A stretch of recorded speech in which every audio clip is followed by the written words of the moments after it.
you've written this enormous number of books, from books on German Christology, books on Luther, books on apologetics, a whole series on natural theology. You've written biographies of, I think, Calvin, Packer, Torrance, the King James Bible.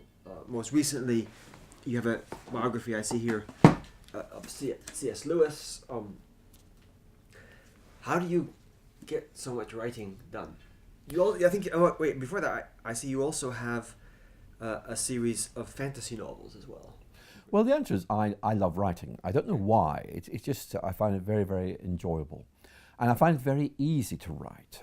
I can get a first draft written relatively easily once I have a sense of the structure. And then, of course, you begin rewriting. And so what I now do is I keep every rewrite. And so with the Lewis biography, I think there are 56 rewrites. So it's a massive job, but I like it. It's something I find relaxing. It's curious. I mean, some of my friends I know get very, very stressed when writing. For me, it just relaxes me completely. I don't know why. Maybe I'm just very strange, but that's what happens. So I can't really say to anyone watching, look, here's how to do it. I can tell you how I do it, but it may just be that I'm hardwired in a rather strange way.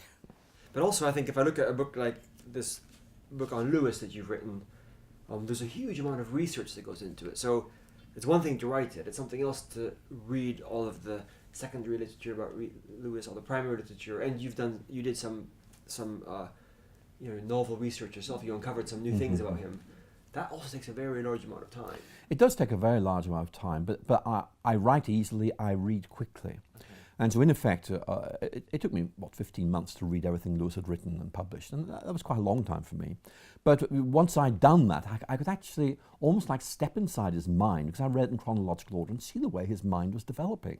And that made me realize that the conventional chronology of Lewis's conversion wasn't right. It couldn't be right, because there was a hiatus in Lewis's thinking, but it wasn't where everyone said it was, including Lewis. So I had to say, look, I think we're maybe a year out here. Yeah. But I think that basically, the real problem I have is that when you do an enormous amount of research for one project, when you do the next one, kind of where there's a limit to what you can remember. And so I'm afraid that the next project displaces what was there from the previous one. It also looks like you use your research to write multiple books. So you wrote on Lewis as